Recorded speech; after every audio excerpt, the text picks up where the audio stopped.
आज हम लोग इंटरमीडिएट का हिंदी पढ़ेंगे और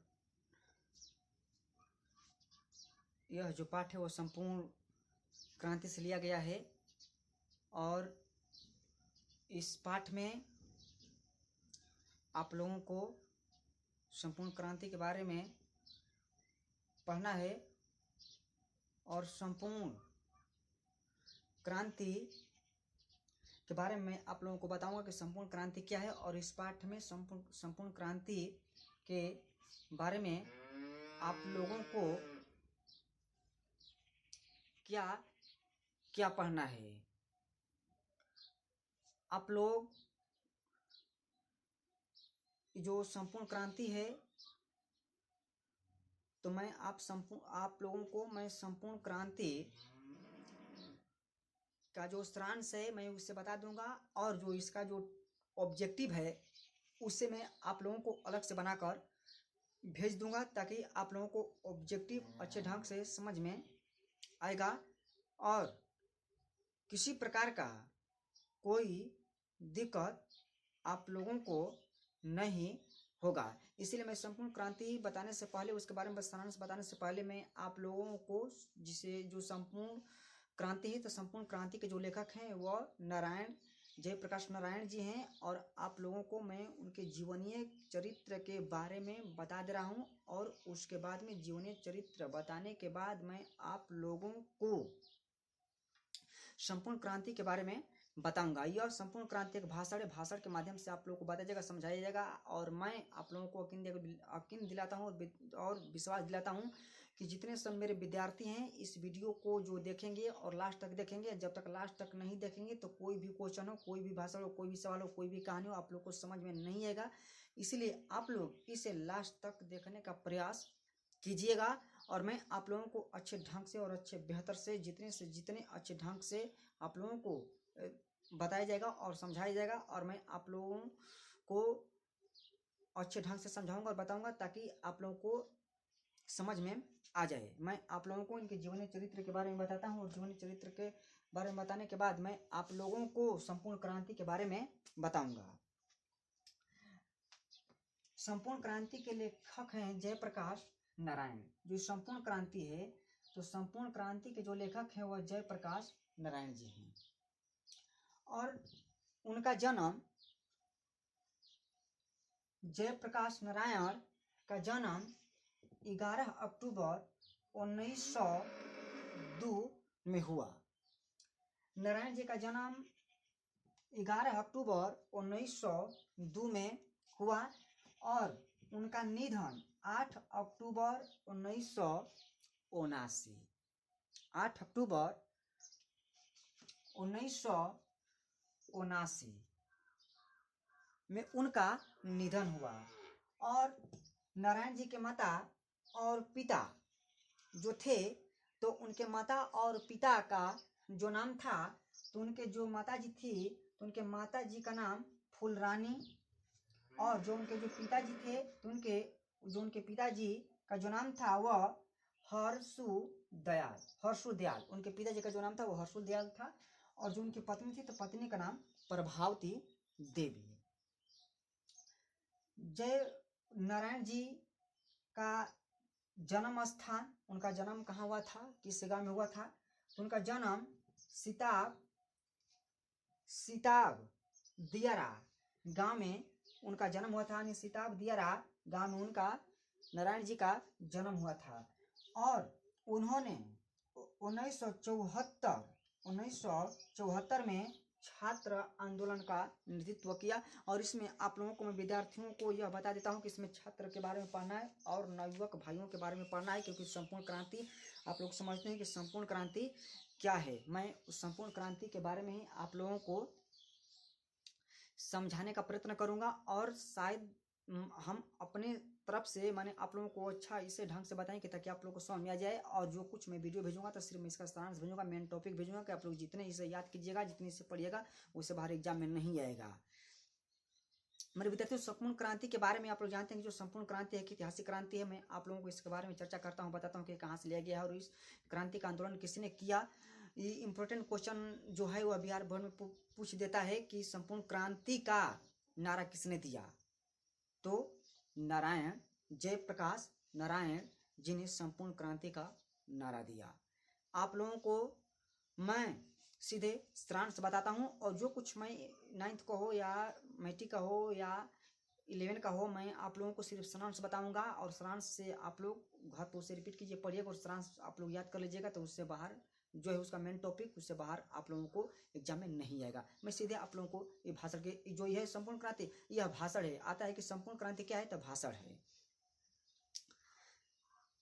मेरे विद्यार्थियों, मैं आप लोगों को एक ऐतिहासिक भाषण बताने जा रहा हूं, और मैं आप लोगों से ये रिक्वेस्ट करता हूं कि ताकि आप लोग इस भाषण को लास्ट तक सुनिए और लास्ट तक इस वीडियो को देखिए, ताकि आप लोगों को, जब तक आप लोग लास्ट तक इस वीडियो को नहीं देखिएगा तब तक आप लोगों को समझ में नहीं आएगा। इसीलिए जो ये वीडियो है, तो इस वीडियो को आप लास्ट तक देखिए। 5 जून 1974, 5 जून 1974 का मैं आप लोगों को एक ऐतिहासिक भाषण के माध्यम से मैं आप लोगों को बता रहा हूं कि जो जयप्रकाश नारायण जी ने यह 5 जून 1974 में जो ऐतिहासिक भाषण दिया, वैसा भाषण आज तक कोई नहीं दिया कि जो मैं आप लोगों को बता रहा हूं। 5 जून मेरे विद्यार्थियों क्या हुआ कि जो जयप्रकाश जो नारायण जी थे, तो उन्होंने जब ये छात्र आंदोलन, देखिए आप लोगों को मैंने इस बोर्ड पर लिख दिया है कि जब 1974 में, देखिए यही है, आप देखिए पहले समझ लीजिए। 1974 में उन्होंने जब पटना गांधी मैदान में जब छात्र आंदोलन का जब नेतृत्व कर रहे थे, तो उसी पटना गांधी मैदान में जयप्रकाश नारायण जी ने एक ऐतिहासिक भाषण दिया, और इतना ऐतिहासिक भाषण दिया ताकि वैसा भाषण आज तक कोई भी नेता पटना गांधी मैदान में नहीं दिया होगा न। और उनका भाषण सुनने के लिए बहुत दूर दूर से जितने सब टोटल आदमी, भारत देश के जितने सब माने जनता थे, टोटल उनका भाषण सुनने के लिए उस गांधी मैदान में इकट्ठे हुए। और जितना आदमी इकट्ठे हुए उतना शायद कोई नेता गांधी पटना मैदान में आया होगा, तो उतना आदमी का जो भीड़ उस पटना गांधी मैदान में इकट्ठा हुआ होगा। मेरे विद्यार्थियों, ये जो भाषण है ऐतिहासिक भाषण में, इसी भाषण को आप लोगों को इस कहानी के माध्यम से मैं आप लोगों को समझा रहा हूँ और बता रहा हूँ, ताकि आप लोग इस वीडियो को अच्छे ढंग से समझिए और वीडियो को लास्ट तक देखिएगा। जब जयप्रकाश नारायण जी ने 5 जून 1974 में जब उन्होंने गांधी पटना मैदान में, आप लोग पटना गए होंगे और पटना जाकर उस पटना गांधी मैदान में आप लोग घूमे होंगे। बहुत बड़ा ग्राउंड है, और हमारे भारत जितने सब नेता हैं वही पटना गांधी मैदान में आते हैं और आकर भाषण देते हैं। वहाँ पर गांधी जी का एक बहुत बड़ा मूर्ति है, उनकी प्रतिमा लगी हुई है। 5 जून 1974 में जब क्या हुआ कि जब जयप्रकाश नारायण जी ने छात्र आंदोलन का जब नेतृत्व कर रहे थे, तो उसी पटना गांधी मैदान में उन्होंने 5 जून 1974 को एक ऐतिहासिक भाषण दिया। उन्होंने ऐसा ऐतिहासिक भाषण दिया कि शायद वैसा आज तक कोई भाषण दिया नहीं। और जितना उनके भाषण जब दे रहे थे, जितना उस पटना गांधी मैदान में जितने सब आदमी एकत्रित थे, उतना जितना जनता एकत्रित थी, उतना शायद कोई जो नेता, हमारे देश के नेता जो पटना गांधी मैदान में आए थे, शायद उतना, शायद का बात बता नहीं कि शायद उतना जनता किसी नेता की भाषण सुनने के लिए नहीं जुटी होगी कि जितना जयप्रकाश नारायण ये जो भाषण दे रहे थे संपूर्ण क्रांति, और उनके भाषण सुनने के लिए जितना सब जनता इकट्ठे थे, उतना जनता आज तक इकट्ठा नहीं हुए और न आज तक वैसा कोई भाषण दिया। उन्होंने एक ऐतिहासिक भाषण दिया। मेरे विद्यार्थियों, उसी भाषण के बारे में आप लोगों को पढ़ना है, और यह आप लोगों को पढ़ना है, देश के बारे में पढ़ना है और देश के नौजवानों भाइयों के बारे में पढ़ना है। आप लोग जानते हैं कि जो हमारा देश है तो नवयुवक भाइयों पर चलता है, क्योंकि जो नवयुवक होते हैं, जो नौजवान भाइयों होते हैं, उन्हीं पर हमारा देश टिका होता है, वो हमारे देश के धरोहर होते हैं, हमारे देश के भविष्य होते हैं, हमारे देश के लकीर होते हैं कि जिन पर हमारा देश चलता है, जिन पर हमारा देश टिका हुआ है और जिन पर हमारा देश चलता है। ये क्रांतिकारी है। जो आप लोग को जो हम संपूर्ण क्रांति पढ़ा रहे हैं, यह क्रांतिकारी है। क्रांतिकारी मतलब आप समझ लीजिए क्रांतिकारी किसे कहा जाता है। क्रांतिकारी का आप लोग नाम सुने होंगे, भगत सिंह को भी क्रांतिकारी नेता कहा जाता था, चंद्रशेखर आजाद को भी क्रांतिकारी नेता कहा जाता था। ये सब लोग क्रांतिकारी नेता थे। आप लोगों को खुद मैं इस पाठ में बताऊंगा कि भगत सिंह के भी बारे में आप लोगों को पढ़ना है और चंद्रशेखर आजाद के भी बारे में पढ़ना है और महात्मा गांधी और पंडित जवाहरलाल नेहरू के बारे में आप लोगों को पढ़ना है। और जब तक हमारे देश के क्रांतिकारी अगर नेता हो तो हमारे देश को आजाद कराने वाला कौन है? कोई नहीं। वही तो हमारे देश के जो क्रांतिकारी नेता थे कि उन्होंने फांसी के फंदों को झूल गए और अपने सीना पर गोली खाए और लाठी चार्ज सहे और अपने भारत माता को उन्होंने आज़ाद किया। कदम से कदम मिलाकर चले और कंधे से कंधे मिलाकर चले, तब जाके हमारा देश आज़ाद हुआ, स्वतंत्र हुआ। तो इस तरह हमारा देश स्वतंत्र नहीं हुआ होता। इसीलिए संपूर्ण क्रांति का मतलब पूरा संपूर्ण भारत देश में क्रांति का कहर मच गया था। जो उन्होंने जो क्रांति जब शुरू कर रहे थे तो पूरा भारत देश में इसकी चर्चा मच गई थी। जो जयप्रकाश नारायण एक ऐतिहासिक संपूर्ण क्रांति का नेतृत्व कर रहे हैं और उस संपूर्ण क्रांति में सब लोग जितने समय भारत देश के नवयुवक नौजवान है उन्होंने चढ़ बढ़कर उस आंदोलन में भाग लिया। और जो उन्होंने जयप्रकाश नारायण जी ने जो उस कविता के माध्यम से और इस भाषण के माध्यम से जो अपने नौजवान छात्रों को जो उन्होंने संबोधित किया, उसे छात्राओं जो छात्र थे उनको जो उन लोगों का जो अंदर जो उमंग था, तो समुद्र की लहरें मती वे उन लोगों के अंदर उमंग एकदम उमड़ गई और वे लोग एकदम जोश में आ गए।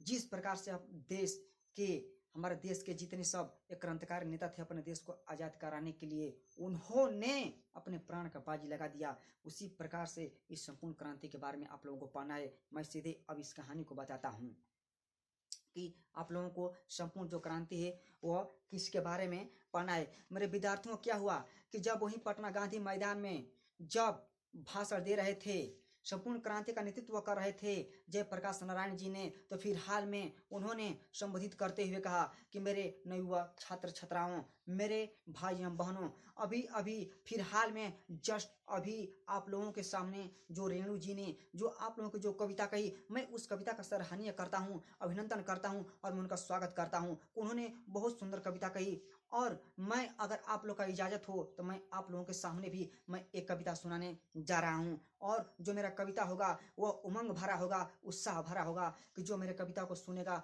उसके अंदर एकदम उमंग, जिस प्रकार से कहा जाता है कि समुद्र में लहरें आती है उमंग की तरह, उसी प्रकार से सबको मिमोड़ देती है। उसी लहर में सब लोग पूर्ण रूप से बह जाते हैं। और उसी प्रकार से जो इनकी जो कविताओं जो इनकी जो भाषण है संपूर्ण क्रांति उसी प्रकार से एक समुद्र की लहर की भांति है। जब आप लोग सुनिएगा तो खुद आप लोग को यकीन हो जाएगा कि नहीं, मैं सही कह रहा था कि जो ये कविता है, जो ये भाषण है, तो इस आप लोग जानते हैं कि भाषण जो होता है वो कितना बुलंद होता है। सब भाषण अपना दे देने का अलग अलग शैली होता है। मेरे विद्यार्थियों में उतना आप लोग को चढ़ा बढ़ा कर नहीं बता रहा हूँ ताकि वीडियो बहुत लंबा हो जाएगा। मैं आप लोग को मेन टॉपिक बता रहा हूँ। जब रेणु जी ने जब कविता सुनाई तो वो जो उसी पटना गांधी मैदान में सब लोग एकत्रित थे और जो जयप्रकाश नारायण जी थे तो उनका स्वागत और अभिनंदन किया।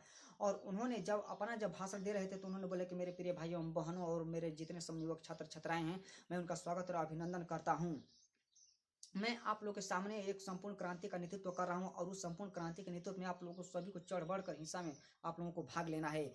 और मैं जब आप लोग का इजाज़त है मैं आप लोगों को एक कविता सुना रहा हूँ और एक कहानी बता रहा हूँ संपूर्ण क्रांति के बारे में। आप लोग इसे जहाँ तहाँ एकदम जो उनके संपूर्ण क्रांति को जो सुना वो सुनता ही रह गया, क्योंकि ये मेरे देशवासियों के लिए है, मेरे देश के नवयुवक भाइयों के लिए है कि जो हमारे देश के लिए शहीद हो गए, जो देश के लिए मर मिट गए, जो देश को आज़ाद कराए, कि आज तक वो हमारे देश को आज़ाद कराए और वे सदैव के लिए धरती माता की रक्षा करते करते सदैव के लिए वे सदैव के लिए विमुख हो गए और वे फिर जब चले गए तो फिर वो वापस लौटकर दोबारा नहीं आए। मेरे विद्यार्थियों, जब एक दिन का हुआ को बता रहे हैं कि मेरे नौजवान भाइयों, मेरे नौजवान देशवासियों, मैं आप लोगों को एक समय की एक दिन की कहानी बता रहा हूँ। मेरे कहानी को आप लोग गौर से सुनिएगा मैं आप लोग को यकीन और विश्वास दिलाता हूँ कि अगर मेरे कहानी को आप लोग गौर से सुनिएगा तो आप लोगों को जो संपूर्ण क्रांति के बारे में, अपने देश के बारे में, जो मेरे देश पर जो सुशासन राज्य चलता है उसे किस प्रकार से खत्म करना है, मेरा मंजिल कहाँ है, हम लोग को कहाँ जाना है, मेरा मंजिल किस प्रकार से प्राप्त करना है और किस प्रकार से नहीं प्राप्त करना है, आप लोगों को खुद इस संपूर्ण क्रांति के माध्यम से आप लोगों को बताया जाएगा। और आप लोग इस संपूर्ण क्रांति जो है उसको आप लोग एकदम समझने का कोशिश कीजिएगा, क्योंकि जो हम लोग का जो देश में जितने सब भ्रष्टाचार, सुशासन, अत्याचार ये सब चल रहा है, तो हम संकल्प लेते हैं कि आज तक हमारे भारत देश में ये सब खत्म हो जाए, क्योंकि हमारा भारत देश आज़ाद हो गया, हम लोग स्वतंत्र हो गए, तब पर भी हमारे भारत देश में सुशासन, मार झगड़ा, भ्रष्टाचार ये सब खत्म नहीं हुआ। इसीलिए हम लोग प्रतिज्ञा लेते हैं कि हम लोग अपने देश से इसे खत्म कर देंगे, नाम और इसका निशान मिटा देंगे, हमारे भारत देश में सुशासन और भ्रष्टाचार कभी नहीं होगा, इस सदी के लिए समाप्त हो जाएगा। मैं आप लोग को यकीन दिलाता हूँ कि मेरे विद्यार्थियों, आप लोग भी इस जो भाषण को आप लोग भी अंत तक सुनिएगा और देखिएगा। उन्होंने बताया कि जब मैं मित्र के साथ एक दिन क्या हुआ कि मेरे नौजवान भाइयों, मैं अपने मित्र के साथ मद्रास जा रहा था, अपने मित्र के साथ जो जयप्रकाश नारायण जी थे, तो जयप्रकाश नारायण जी के मित्र का नाम था ईश्वर अय्यर। ईश्वर अय्यर के साथ उन्होंने मद्रास जा रहे थे, और जब मद्रास गए तो मद्रास उन्होंने 2 दिन रुका। जब मद्रास गए तो मद्रास उन्होंने 2 दिन रुके हुए थे, और मद्रास किस अस्पताल की तरफ रवाना हुए। आप लोगों को मैं बता रहा हूँ कि जो अस्पताल है वह अस्पताल का नाम है वेल्लोर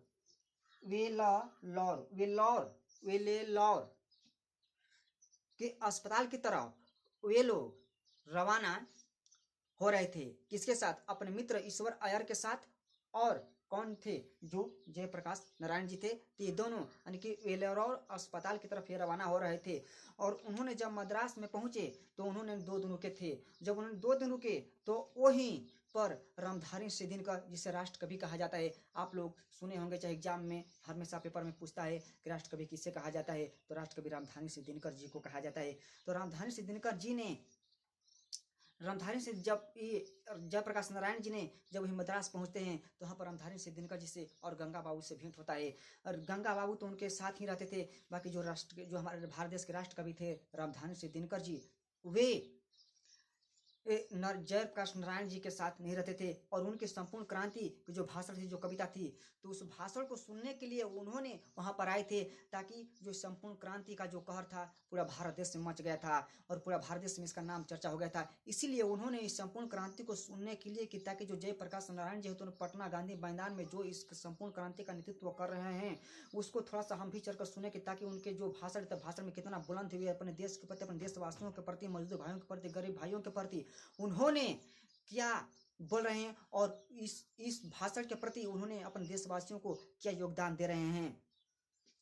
मेरे मित्रों, जब उन्होंने बोला कि ठीक है आप जब सुना, वहां पर कुछ वे रुक गए क्योंकि वे राष्ट्रकवि थे, और कुछ रामधारी सिद्धिनकर जी ने भी जयप्रकाश नारायण को कविता सुनाई। और जब सुना ली तो रामधारी सिद्धिनकर जी ने स्वयं कहा कि आप जो संपूर्ण क्रांति का जो नेतृत्व कर रहे हैं तो उसके बारे में थोड़ा सा भी हमको सुना दीजिए, ताकि हम भी उसको अच्छे ढंग से माने सुन लें और समझ लें। तो बोले कि ठीक है, जब आपका इजाजत है, आपका जो मन है, तसल्ली है, तो मैं उस कविता को भाषण के माध्यम से मैं आपको सुना रहा हूं। बाकी एक बात समझ लीजिए, मैं जब इस भाषण को सुनाऊंगा कविता के माध्यम से, कहानी के माध्यम से, तो इसमें आपको संयम रखना होगा, आपको धैर्य रखना होगा और धैर्य रहकर इस भाषण को सुनना होगा, क्योंकि इस भाषण में हुंकार भरा रहेगा और हुंकार रहेगा। जिस पर से कहा जाता है कि हमारे देश के जितने सब वीर बलिदानी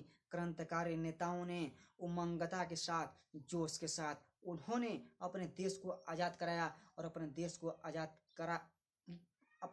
आज़ाद कराया और उन्होंने अपने भारत माता के लिए शहीद हो गया। उसी प्रकार से जो हमारा भाषण होगा एकदम इस पर आपको अमल रखना होगा, काबू करना होगा और आपको धैर्य गंभीर से इस भाषण को सुनना होगा।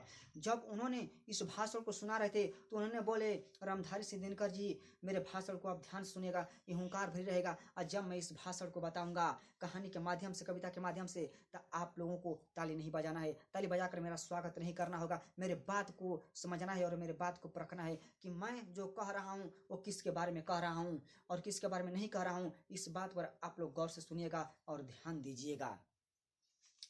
मेरे विद्यार्थियों, उन्होंने कहा कि जब यह क्रांति शुरू होगी तो इसमें गोलियां चलेगी, लाठी चार्ज होगा और हगामा होगा, मार क्रांति होगा। ऐसे यह क्रांति शुरू नहीं होगी। एक दूसरे को गोली खाना होगा, एक दूसरे को लाठी चार्ज करना होगा, एक दूसरे को अमल करना होगा। और इस क्रांति से पूरा हाहाकार मच गया जब यह क्रांति का नेतृत्व कर रहे थे। जब जयप्रकाश नारायण जी ने इस कहानी को उन्होंने शुरू कर रहे थे। मेरे विद्यार्थियों, उन्होंने कहा कि आप जानते हैं कि हमारे भारत देश के जिसे अमर शहीद कहा जाता है भगत सिंह को, वो भी हमारे देश के क्रांतिकारी नेता थे और चंद्रशेखर आजाद भी क्रांतिकारी नेता थे। हमारे भारत से जितने सब क्रांतिकारी नेता थे, आप लोग सुने होंगे कि अपने देश के प्रति, अपने भारत माता के प्रति और अपने वतन के प्रति उन्होंने हंसते हंसते फांसी पर झूल गया और उन्होंने अपने सीना पर गोली खाया और अपने प्राण को आहुति दे दिया भारत माता के प्रति, अपने वतन के लिए, अपने देशवासियों के लिए प्रति, ताकि उन्होंने अपने देश को आजाद करे। उसी प्रकार से जब यह क्रांति शुरू होगा इसमें मार झगड़ा, क्रांति, गोली, सब कुछ शुरू होगा, क्योंकि इतना यह आसान जो क्रांति है वह नहीं है। इसे हद तक कठिन से कठिन मार्ग पर चलना होगा और कठिन से कठिन मार्ग का अनुसरण करना होगा और कठिन से कठिन मार्ग पर आपको चलना होगा, तब जाकर मंजिल मिलेगा। इतना मंजिल आसान नहीं है। कितना आसान है, इसमें कितना व्यक्तियों, कितना आदमियों, कितना जनताओं का इसमें लोहू बह जाएगा, कितने जनताओं को इसमें लाश से बीस जाएगी। और जो हमारे यह जो क्रांति है, मैं अपने विद्यार्थियों से, मैं अपने देश के नवयुवक भाइयों से मैं यह कहना चाहता हूँ, जब उन्होंने क्रांति, जब यह संपूर्ण क्रांति का जब नेतृत्व कर रहे थे, शुरू कर रहे थे, तो उन्होंने बोले कि जो हमारा संपूर्ण क्रांति का नेतृत्व है, जो मैं नेतृत्व कर रहा हूँ, तो वह छात्राओं के लिए कर रहा हूँ, अपने नौजवान भाइयों के लिए कर रहा हूँ। और जो जितने सभी छात्र जो आंदोलन है, यह हमारे भारत देश के जितने सब नवयुवक छात्र हैं, नौजवान भाइयों हैं, मैं उन लोगों के लिए मैं यह आंदोलन को शुरू कर रहा हूँ। मेरे विद्यार्थियों, उन्होंने जब ये आंदोलन को जब शुरू कर रहे थे, क्योंकि जो उन्होंने बताया कि हमारे देश के जो धरोहर होते हैं, देश के भविष्य होते हैं, देश के लकीर होते हैं, तो नौजवान भाइयों होते हैं, क्योंकि जो हमारा देश चलता है तो ही नौजवान भाइयों पर चलता है, जो उन्होंने अपने देश के आई हुई विपत्ति को टालते हैं। क्योंकि ये हमारे भारतवासियों को, हम सभी का ये फर्ज बनता है कि जो हमारे भारत से जब विपत्ति आता है तो भारत की विपत्ति को पूर्ण रूप से टालना चाहिए और सबको एकता बनाकर उस शत्रुओं का सामना करना चाहिए और लड़ना चाहिए। अपने हक पद के लिए कायम रहना चाहिए और तैयार रहना चाहिए। जब भी हमारे भारत देश में मुसीबत आए तो उसका हमको सामना करना चाहिए। मेरे विद्यार्थियों, उन्होंने जब ये संबोधित कर रहे थे तो क्या हुआ कि उनके भाषण सुनते हुए जो रामधारी सिंह दिनकर जी थे तो उनके हार्ट अटैक हो गया, उनके दिल का दौरा चलने लगा, उनका निधन हो गया। जब उनका निधन हो गया तो जितना सब ये क्रांतिकारी जो उन्होंने संपूर्ण क्रांति का जो शुरू कर रहे थे, तो उनका पूरा जितना सब जिम्मेवारी था टोटल उनके कंधे पर आ गया, क्योंकि उनका साथ देने वाला कोई नहीं बच गया। अगर वो भी थे, रामधारी सिंह दिनकर भी शहीद हो गए। और आप लोग जानते हैं कि जो रामवृक्ष बिनपुरी हैं, शेख कलम का जादूगर कहा जाता है, वो भी इस देश को छोड़कर चले गए थे। अंत कहा जाता है कि जो रामवृक्ष बिनपुरी थे तो उनके शब्दों में, उनके जो शब्द लिखते थे, जो कहानी लिखते थे, तो उसमें अंगार भरा होता था। उनके लिखने में इतना जोर था, इतना बल था, इतना ताकत था कि ताकि उसके लिखने को कोई मिटाने वाला नहीं था। और वे उनके वर्ड में, उनके शब्द में एक एक अंगार भरा होता था कि जो रामवृक्ष बिनपुरी जी ने लिख देते थे। ये दोनों उन देश को छोड़कर चले गए। इन दोनों का मृत्यु हो गया था और जितना सब जिम्मेवारी था ये टोटल जिम्मेवारी जयप्रकाश नारायण जी के कंधे पर आ गया। तो अब उन्होंने नवयुवक भाइयों से कहा कि अब तो हमारा जो अवस्था है वह तो कुछ ओल्ड हो चुका है, मैं जो उनका उम्र था वह ढल चुका था। और बोले नौजवान भाइयों से कि मैं जो कुछ आंदोलन शुरू कर रहा हूँ, आप लोग इस आंदोलन को माने चलाइए और इस आंदोलन को आगे बढ़ाइए। जो मैं कहूँगा आप लोग को उसे करना है और उसी के मार्ग पर चलना है। जो मैं मार्ग बताऊंगा उसी मार्ग का आप लोगों को अनुसरण करना है। जहाँ पर आप लोग को समझ में नहीं आएगा तहाँ पर मैं आप लोगों को बताने के लिए प्रयास और कोशिश करूंगा, क्योंकि जितने समय हमारे भारत देश के जितने सब जनता थे, गरीब अमीर सब लोगों के लिए यह उन्होंने बता रहे थे कि ताकि एक से एक हमारे भारत देश में गरीब हैं, एक से एक अमीर हैं, एक से एक मजदूर हैं कि जिन्होंने किसी प्रकार से भी अपना भरण पोषण करते हैं, किसी प्रकार से अपनी जिंदगी को जीते हैं। इसीलिए तो वो बोले कि हम संकल्प लेते हैं कि हमारे भारत देश में भ्रष्टाचार, सुशासन जितने सब है खत्म हो जाए और हमारा भारत देश एक अच्छा देश बन जाए, ताकि हम लोग अपनी जिंदगी को एकदम अच्छे ढंग से व्यतीत कर सकें, बिता सके।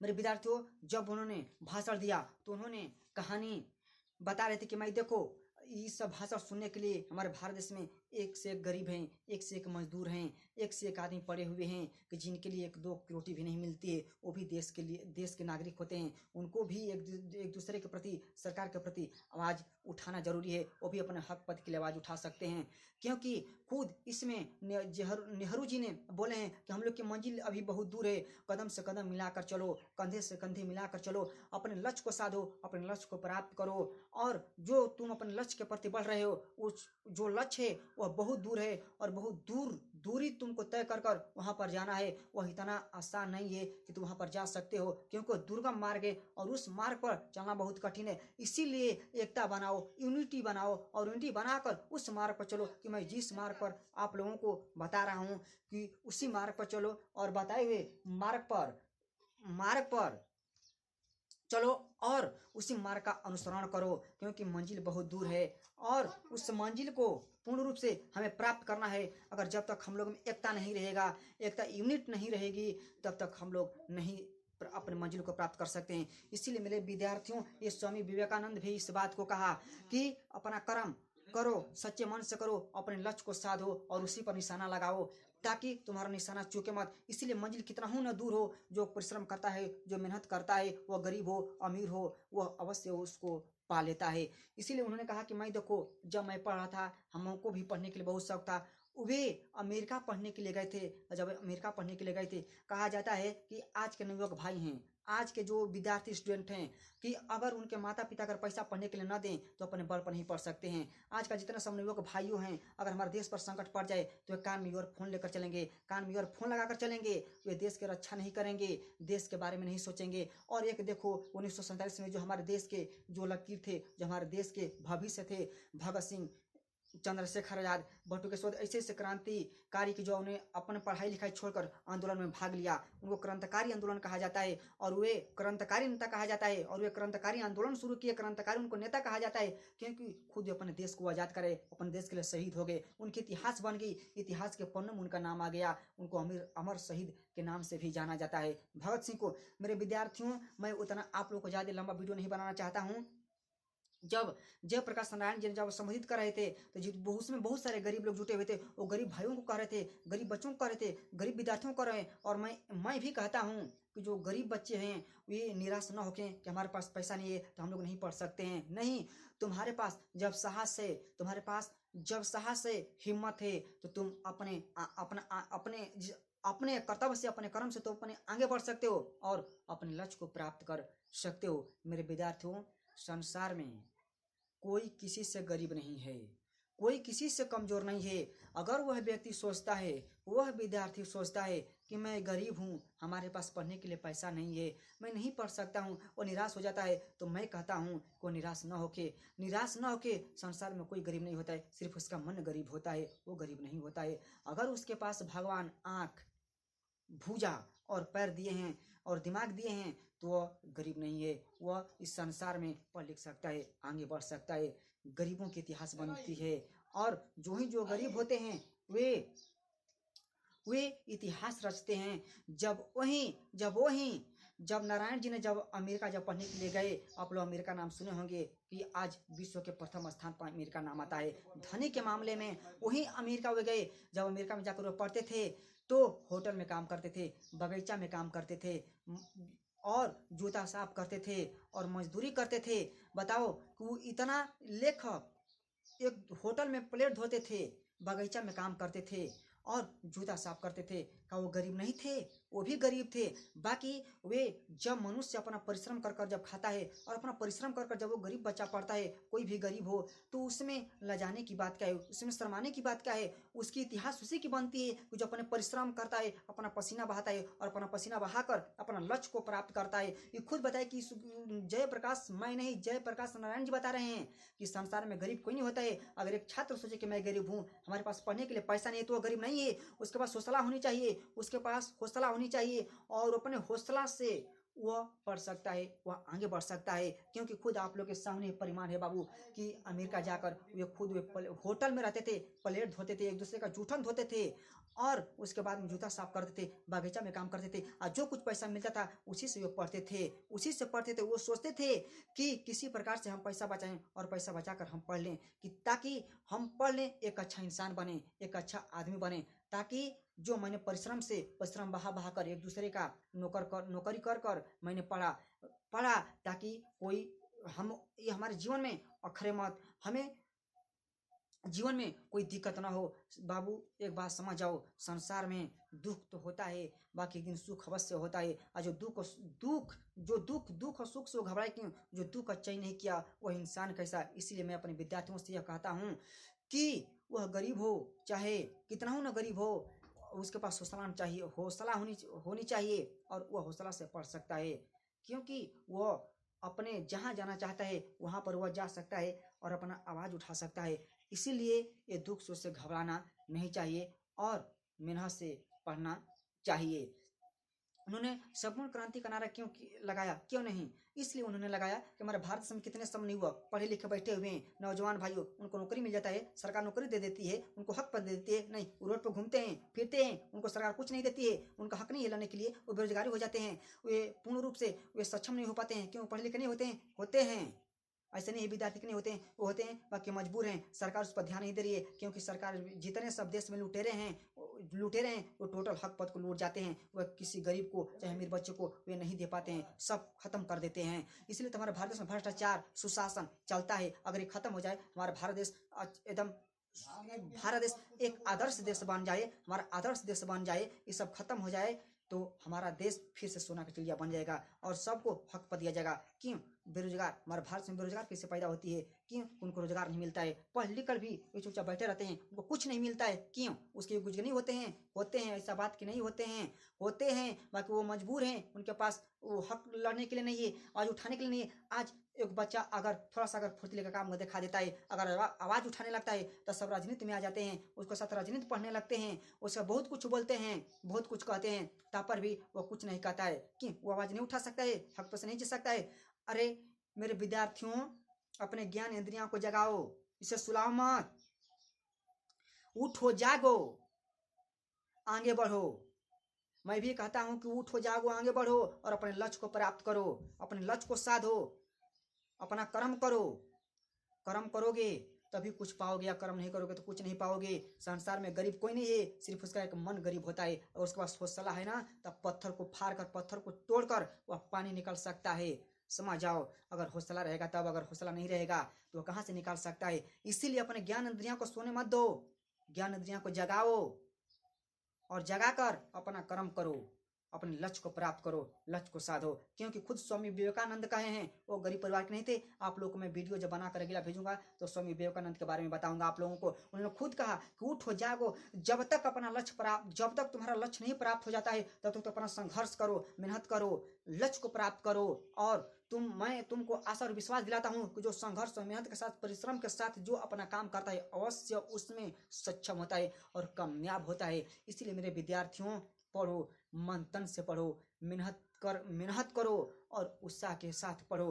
कहा जाता है कि संसार में इतिहास उसी की बनती है कि जब वह दुनिया सोता है तो वह जागता है, और जब दुनिया सो जाती है तो वह जागता है, जब वह सोता है दुनिया जागती है। अब समझो कि मैंने कहाँ से बात बोल दिया और मैंने कितना इंपोर्टेंट वर्ड बोला कि जब दुनिया सोती है तो वह जागता है और जब वह सोता है तो दुनिया जागती है। उसी को तो इतिहास बनते है, उसी को प्रतिज्ञा कहा जाता है, समझ जाओ। और उसी का नाम सदैव इतिहास के पन्नों में आता है और उसका नाम सदैव नहीं, युग युग तक लिया जाता है। क्योंकि उन्होंने उतना कर्म किया, उतना अच्छा कर्म किया, उतना परिश्रम किया और उतना परिश्रम और लगन के साथ उन्होंने एक इतिहास रचा। परिश्रम करोगे तब, मेहनत करोगे तब। एक बात समझो, अच्छा हमको तुम एक लोग बताओ कि संसार में कौन ऐसा व्यक्ति है कि जो परिश्रम नहीं करता है, मेहनत नहीं करता है और वो अच्छा इंसान बन जाता है, विद्वान बन जाता है? कोई है? कोई नहीं है। तो इसीलिए मैं विद्यार्थी बता रहा हूँ कि इसे समझो और समझने का कोशिश करो, प्रयत्न करो, प्रयास करो कि मैं तुम लोग को क्या बता रहा हूँ, क्या सिखा रहा हूँ और मैं क्या पढ़ा रहा हूँ, ताकि तू लोग समझने का मेरे बात को प्रयास करो। अगर तू लोग भी मेहनत करेगा तो तू लोग भी मेहनत अगर करेगा बाबू तो तू लोग भी आगे बढ़ सकता है, अच्छा इंसान बन सकता है। तू लोग अफवाह में क्यों पढ़ते हो? अफवाह मत पढ़ो, अपने ज्ञान इंद्रिया को जगाओ और अपना कर्म करो, अपने लक्ष्य को प्राप्त करो। क्योंकि जो अपना कर्म करते हैं सच्चे मन से वो कर्मवीर होते हैं। और अपना कर्तव्य का पालन करो और संसार में निराशा मत हो कि मैं गरीब हूँ, मैं अमीर हूँ, क्योंकि तुम लोग के सामने साक्षात ये परिमाण है नारायण जी का। मैंने खुद तुम लोग को बता दिया बाबू कि संसार में कोई गरीब नहीं होता। मेहनत करो और उमंग के साथ मेहनत करो। फिर जब उम्र खत्म हो जाएगा तो तुम लोग पढ़ोगे नहीं, तुम लोग फिर घर के स्वामी बन जाओगे, घर परिवार में झूल जाओगे, मोह में पड़ जाओगे। इसीलिए अपना कर्म करो और मेहनत करो, अपने लक्ष्य को प्राप्त करो। क्योंकि डेग डेग पर जिस पर से कहा जाता है कंकड़ है। नेहरू जी ने इस पाठ में बोले कि मंजिल बहुत दूर है, उसको प्राप्त करना है, उसको पाना है, उस पर कठिन मार्ग है, दुर्गम मार्ग है, उस मार्ग पर जाना है, तभी हमको मंजिल मिल सकती है। तो मंजिल नहीं मिल सकती है इतना आसान से कि मंजिल मिल जाए बाबू। और इसीलिए मैं भी कहता हूँ कि पढ़ो, मेहनत करो। जब गांव के लोग सोते हैं तो मेरे विद्यार्थी जागो, जाकर पढ़ो, मेहनत करो, कर्मवीर बनो, कर्म रथ बनो और अपना कर्म करो। अगर कर्म करोगे तभी तुमको ज्ञान की प्राप्ति हो सकती है, तभी तुम एक अच्छा इंसान बन सकते हो, योग्य इंसान बन सकते हो। तो तुम योग्य इंसान नहीं बन सकते हो। मेरे विद्यार्थियों, बस मैं इस वीडियो में इतना ही बताया और मैं आप लोगों को अगले वीडियो में फिर मिलूंगा।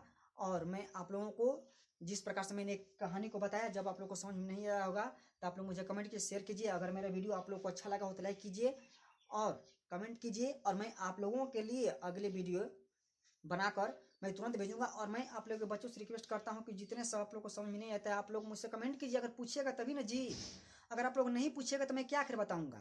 आप लोग मुझसे पूछिए तभी तो मैं आप लोग को बताऊंगा, नहीं पूछेगा तो मैं क्या बताऊंगा?